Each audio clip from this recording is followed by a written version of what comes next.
Well, the thing is, with the Blue Jays actually doing mostly well, we've kind of forgotten that we kind of hate Toronto. It doesn't matter if it's. It doesn't matter that that's where the Jays are from or that that's where the Leafs are. It's just no matter what, we hate Toronto. I got sent out there for work, and it was a bit of a pain in the ass, but I figured I'd do the tourist thing and check out the CN Tower. You know, here in our own backyard. We've got one of the 7 engineering wonders of the world. So you go up to the top, and they do these guided tours, and in the most Canadian way, they take you over to this chunk of the floor. It's all glass, and you can see down, 1,100 meters down, or 1,100 feet down. And they don't want you to be nervous. They don't want you to be, terrified. So they'll tell you in the most Canadian way how strong this floor is. They'll tell you that it can support 35 moose, 35 moose, 41 polar bears, 1,091 beavers, or over 250,000 blue jays. Little better than Batista's doing so far.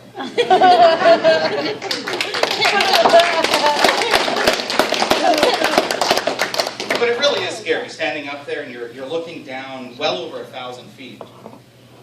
Well, there's probably about 30 of us standing on it, and so, there's some little kids looking up at the tour guide who's doing the thing and asks, well, how many people can it hold?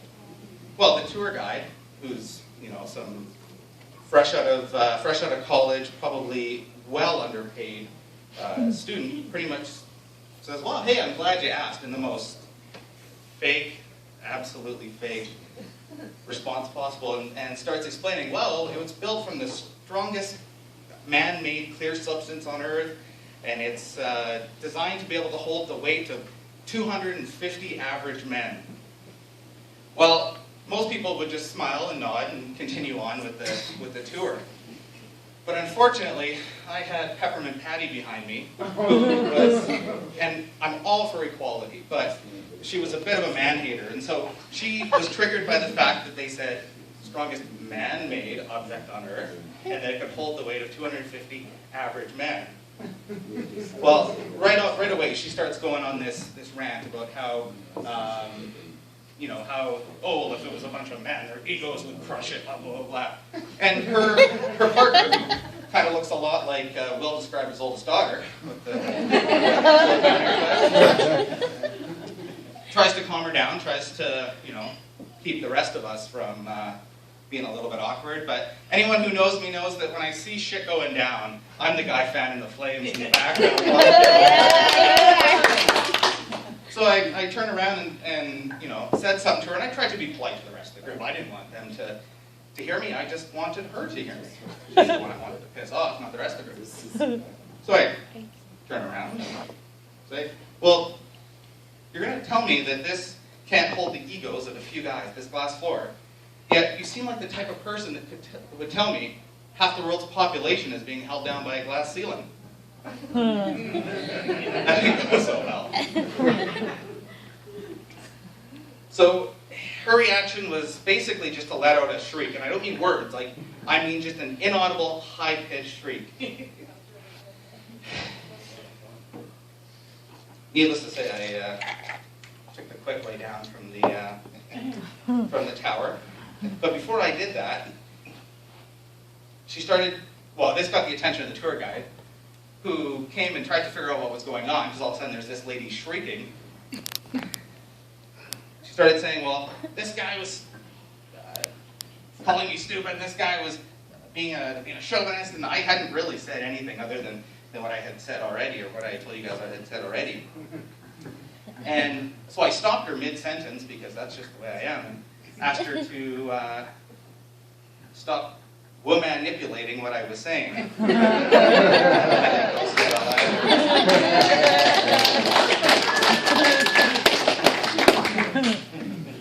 don't have these memorized, so I have to go through my cheat sheet here.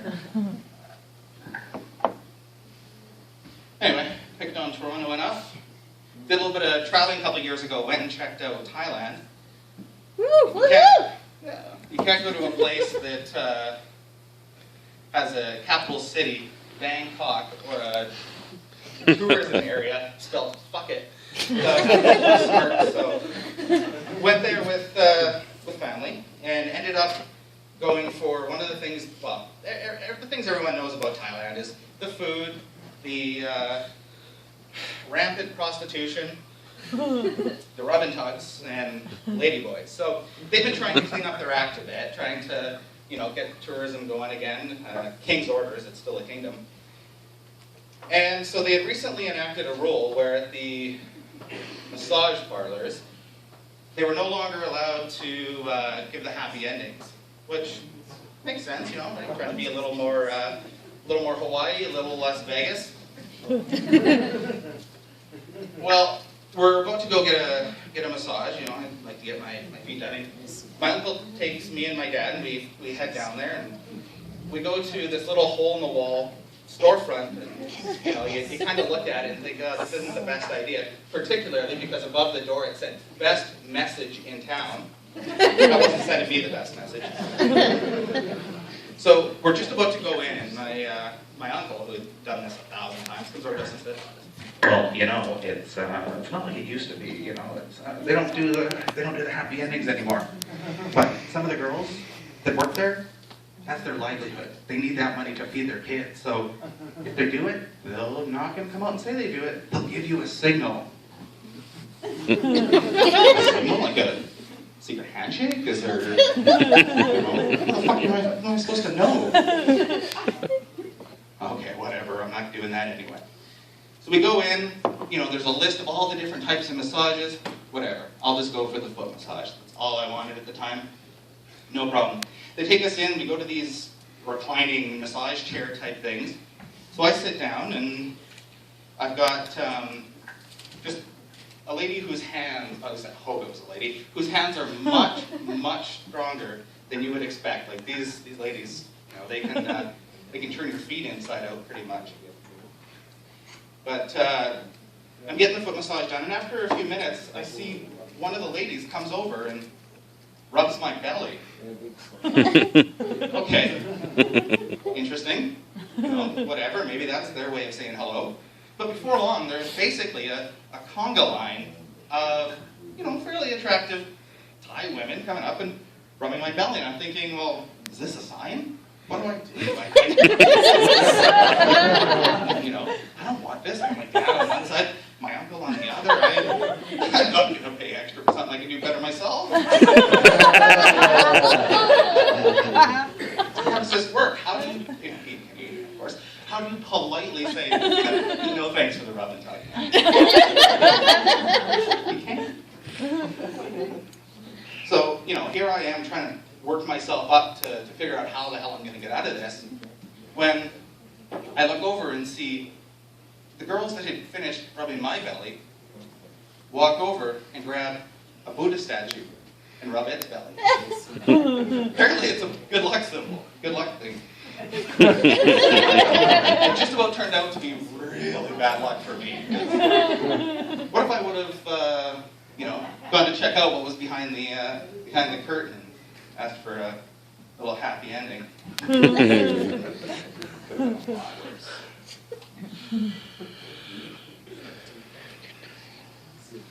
Probably getting pretty close on, doing okay for time? Okay. This whole thing started, Tom's comedy thing started with a layoff notice, really. It was a thing on weekends, and it didn't really blow up or become the opportunity until layoffs. And they happen everywhere. It was on the news not too long ago that the happiest place on earth, Disneyland, was laying off 250 of its employees. Oh, pretty tough. But you think about it, and it sort of makes sense. They were bringing in cheaper cheaper employees or cheaper labor from overseas, India, and they had some interviews on TV talking to some of the people who were being let go. And mind you, these are the people that are in costume or character acting. Not a lot of them are speaking roles.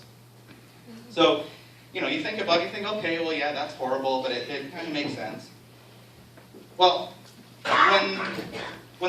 asking the different people that were being laid off, they asked the character who plays Aladdin's Princess Jasmine how she feels about all these other people gunning for her job, and she said that she'd try to use her 3 wishes to stay there, and if not, well, she'd go back to India and come back and apply for her job back. One of the workers who played Disney's mermaid Ariel, who had come from India, said she was just happy to be part of that world, the first world.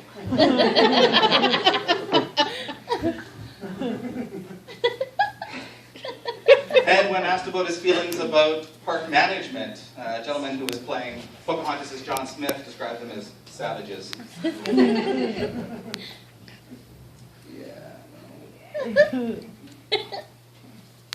But anyway, I'm going to get on my soapbox for a minute here and remind everybody tomorrow is the big election. No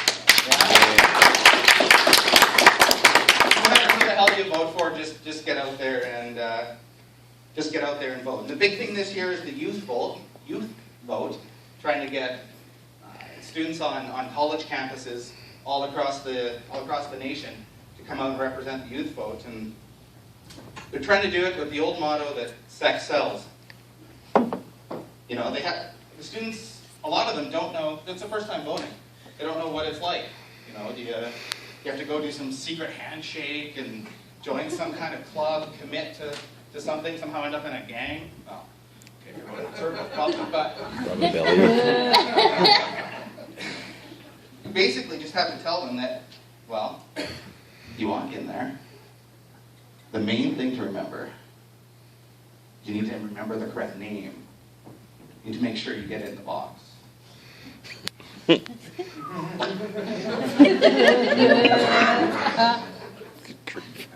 don't know. Another thing to remember is you should never have to pay for it, and if you turn down the opportunity, you open yourself up to ridicule. And after you're done, both leave you with a slight feeling of pride, but then you also have this sense of guilt that follows you for a few months while you wonder if your decision is going to bite you in the ass in the end. Anyway, thanks everyone.